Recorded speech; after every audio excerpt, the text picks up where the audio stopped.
तो इधर ईरान ने अमेरिका और इसराइल के साथ जारी जंग में अपना एक और बड़ा लीडर गंवा दिया है। कल पहले अमेरिका और इसराइल की तरफ से दावा हुआ, लेकिन बाद में ईरान ने भी अपने top security ball Ali Larijani के मारे जाने की पुष्टि कर दी।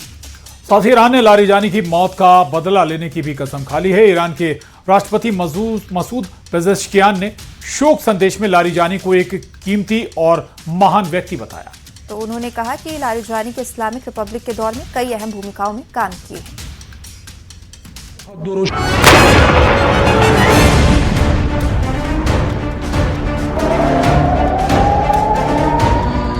अमेरिका और इजराइल के जिस दावे को लेकर दुनिया भर की मीडिया में चर्चा होती रही, उसे अब ईरान ने भी स्वीकार कर लिया है। ईरान के विदेश मंत्री अब्बास अरागची ने अमेरिका और इजराइल के हमले में ईरान की सुप्रीम नेशनल सिक्योरिटी काउंसिल के सचिव अली लारिजानी के मौत के दावों की पुष्टि कर दी है। हालांकि उन्होंने ये भी कहा कि लारिजानी की हत्या से ईरान की सरकार को कोई झटका नहीं लगेगा।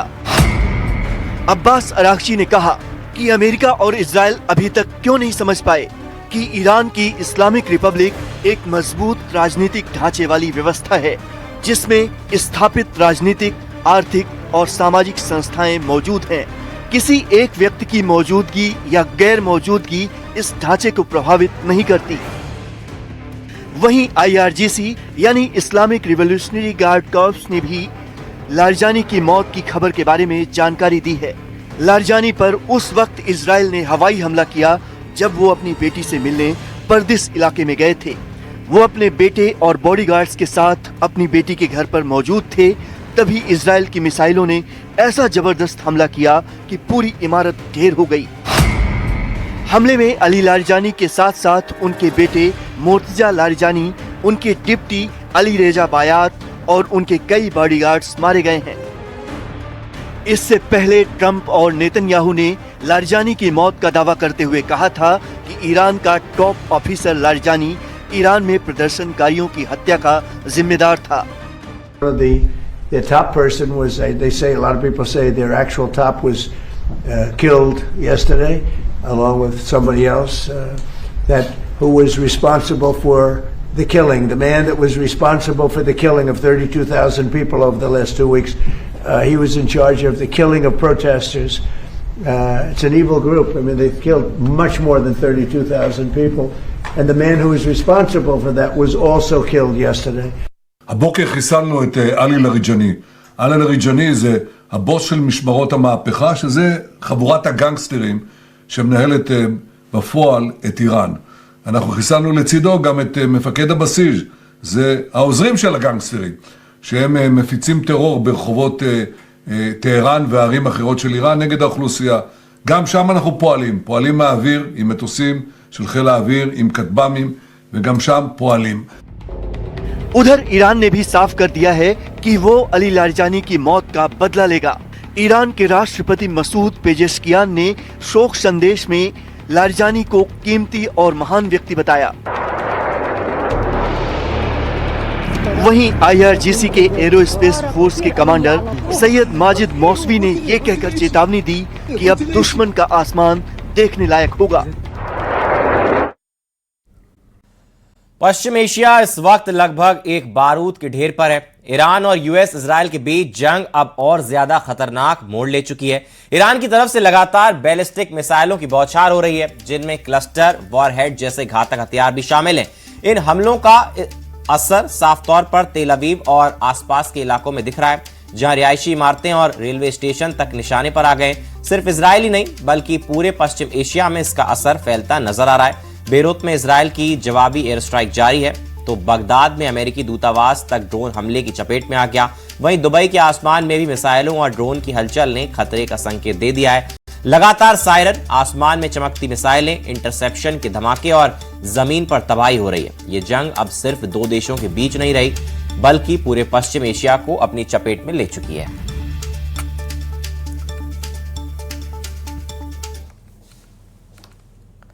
अमेरिका और इजराइल की तरफ से जिस तरह ईरान पर लगातार हमले हो रहे हैं, उससे साफ है कि ईरान की टॉप लीडरशिप उनके निशाने पर है। यह महायुद्ध का माइंड गेम है, जिसमें सुनियोजित तरीके से ईरान की टॉप लीडरशिप को निशाना बनाया जा रहा है ताकि ईरान युद्ध में कमजोर पड़ जाए। जल्द ही ईरान इस युद्ध में घुटने टेकने के लिए मजबूर हो जाए। देखिए,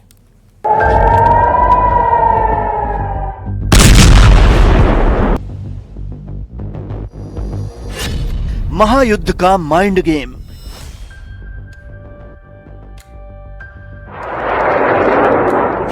ईरान की लीडरशिप का द एंड।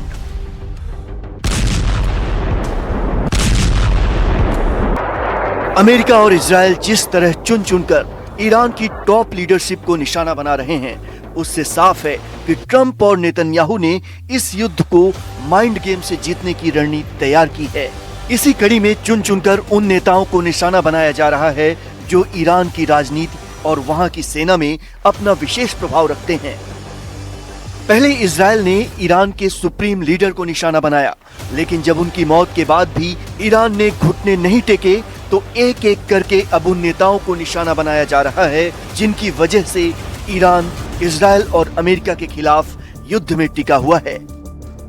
अली लारिजानी भी ऐसे ही नेताओं में से एक थे जिन्होंने अली खामनेई की मौत के बाद और नए नेता की नियुक्ति से पहले ईरान की सत्ता के संचालन में निर्णायक भूमिका निभाई और ये संकेत दिया था कि ईरान लंबे संघर्ष के लिए तैयार है।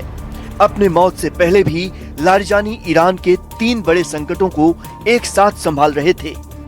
पहला, अमेरिका इजराइल के साथ जंग, जिस पर उन्होंने कहा था कि ईरान को लंबे संघर्ष के लिए तैयार रहना चाहिए। दूसरा, ईरान में हो रहे विरोध प्रदर्शन, जिसमें हजारों प्रदर्शनकारियों की मौत हुई। तीसरा, ईरान का न्यूक्लियर प्रोग्राम और अमेरिका के साथ रुकी हुई अप्रत्यक्ष बातचीत। इसीलिए लारिजानी की मौत से ईरान को गहरा झटका लगा है। अमेरिका और इजराइल ने एक तरफ अली लारिजानी पर हमला किया तो वहीं दूसरी तरफ ईरान की बासिज फोर्स के चीफ गोलेम रेजा सोलेमानी को भी निशाना बनाया। Basij force revolutionary guard corps की एक संगठनात्मक सहायक संस्था है जो ईरानी सरकार की सुरक्षा शाखाओं में से एक है और आंतरिक संकटों के प्रबंधन और विरोध प्रदर्शनों को दबाने और नियंत्रित करने में निर्णायक भूमिका निभाती है। इसके चीफ पर हमला करना ईरान को घरेलू मोर्चे पर कमजोर करने की रणनीति है। पहले भी ईरान के कई लीडर्स को एयर स्ट्राइक में निशाना बनाया गया, जिनमें IRGC प्रमुख Hussein Salami, air force chief Amir Ali Hajizadeh, intelligence chief Mohammad Kazemi, air defence force के चीफ दाऊद शेखियान, सुरक्षा परिषद के सेक्रेटरी अली शमकानी समेत कई बड़े चेहरे शामिल थे। मतलब इजराइल और अमेरिका के निशाने पर सिर्फ ईरान के ठिकाने नहीं, पूरी कमांड चेन है और ये सोची समझी रणनीति के तहत किया जा रहा है ताकि उन सभी लोगों को खत्म कर दिया जाए जो इजराइल और अमेरिका के खिलाफ युद्ध में फैसले ले सकते हैं और उन्हें तगड़ा जवाब दे सकते हैं।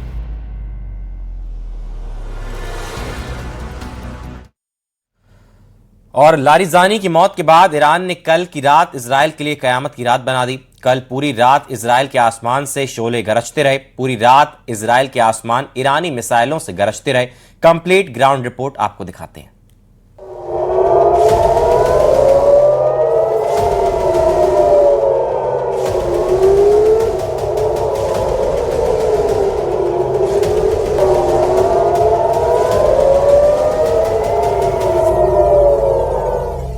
ईरान ने अली लारिजानी की मौत का बदला इजराइल पर रात भर क्लस्टर बम बरसा कर लिया।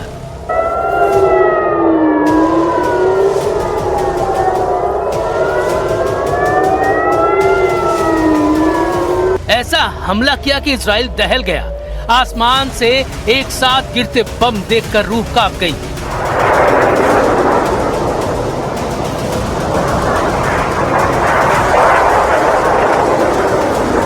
क्योंकि ये बम जहां गिरे वहां कुछ नहीं बचा। ईरान की ओर से दागे गए कुछ क्लस्टर बम न्यूज 18 इंडिया के कैमरे में भी कैद हुए।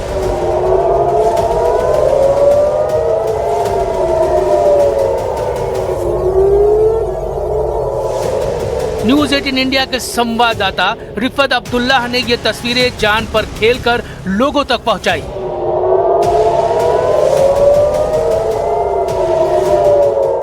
तीन बार अटैक किया गया। बताया जा रहा है कि क्लस्टर बॉम्ब्स का इस्तेमाल किया जा रहा है। अभी मैं दिखाने की कोशिश करूंगा आपको। ये आप देखिए कि किस तरीके से क्लस्टर बॉम्ब का इस्तेमाल हो रहा है। ये देखिए, ऐसा लगता है कि मेरे सर के ऊपर से ही जा रहे हैं। ये देख सकते हैं आपकी एक बॉम्ब जो है वो जब गिरता है तो उसके बाद वो काफी सारा स्कैटर होता है, काफी छोटे छोटे बॉम्ब्स में वो तब्दील हो जाता है। और हम देख पा रहे हैं एक तो सीधे जा रहा है, ये मिसाइल देखिए